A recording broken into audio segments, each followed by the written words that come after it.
The Lord be with you. And with your spirit. A reading from the Holy Gospel according to John. Glory to you, Lord. There was a wedding at Cana in Galilee, and the mother of Jesus was there. Jesus and his disciples had also been invited to the wedding. When the wine ran short, the mother of Jesus said to him, "They have no wine." And Jesus said to her, "Woman, how does your concern affect me? My hour has not yet come." His mother said to the servers, "Do whatever he tells you." Now there were 6 stone water jars there for Jewish ceremonial washings, each holding 20 to 30 gallons. Jesus told them, "Fill the jars with water." So they filled them to the brim. Then he told them, "Draw some out now and take it to the head waiter." So they took it. And when the head waiter tasted the water that had become wine, without knowing where it came from, although the servers who had drawn the water knew, the head waiter called the bridegroom and said to him, "Everyone serves the good wine first, and then when people have drunk freely, an inferior one. But you have kept the good wine until now." Jesus did this as the beginning of his signs in Cana of Galilee, and so revealed his glory, and his disciples believed in him. The Gospel of the Lord. Praise to you, Lord Jesus Christ. One of the most meaningful compliments I've ever received came at my doctoral dissertation, although it really had nothing to do with my dissertation or my brilliant defense of my topic. It really had to do with the dinner party afterwards. I still remember very clearly Father Dan Smolarek, a priest from the Archdiocese of Chicago, coming up to me as the dinner was winding down and saying, "Randy, I've been to many of these dinners in my years in Rome, but yours, by far, was the most diverse.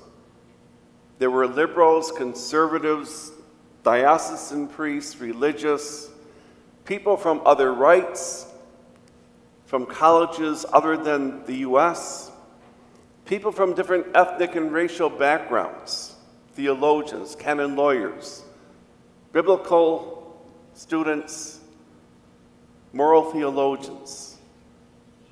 This was the widest mix of people I've ever experienced at a doctoral dissertation party." And I thanked him for his kind words, but to be honest, I was completely thrown off because there was no intent on my part to make it so. I simply made up an invitation list of people I had known over the 7 years I had spent in Rome and wanted them to join in my celebration.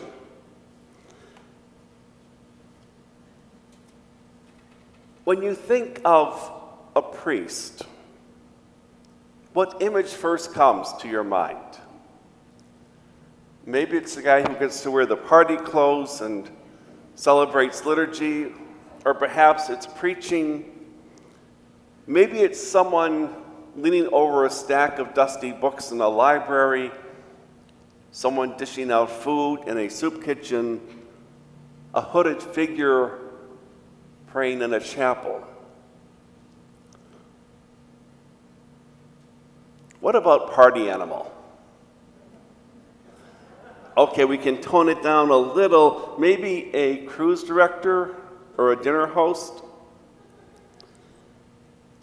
In the Gospel of John, this is the very first miracle Jesus works.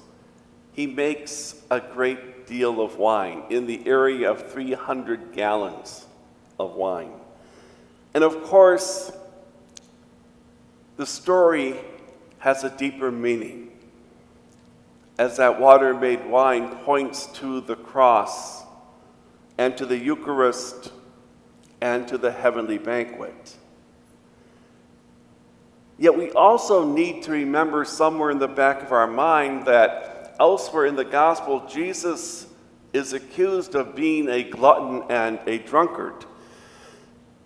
And I take some comfort in that, not because I am nor Jesus was either, but it helps me to imagine in my mind a Jesus who's a little larger than the thin, almost emaciated Jesus we often see in Hollywood films. Jesus as a party animal? Maybe not quite, but then again, at a party, at a wedding feast, people from various backgrounds, different faith levels, different political persuasions, economic means, ethnic and racial backgrounds, all come together. They enjoy food and drink. They share stories and conversations. Some get up and dance, others play games, still others wander off for some quiet conversation, but everyone finds their own way to having a good time. Father Virgilio Elizondo wrote, I sometimes wonder if this is what ultimately put Jesus on the cross. His willingness and ability to have a good time with anyone and everyone.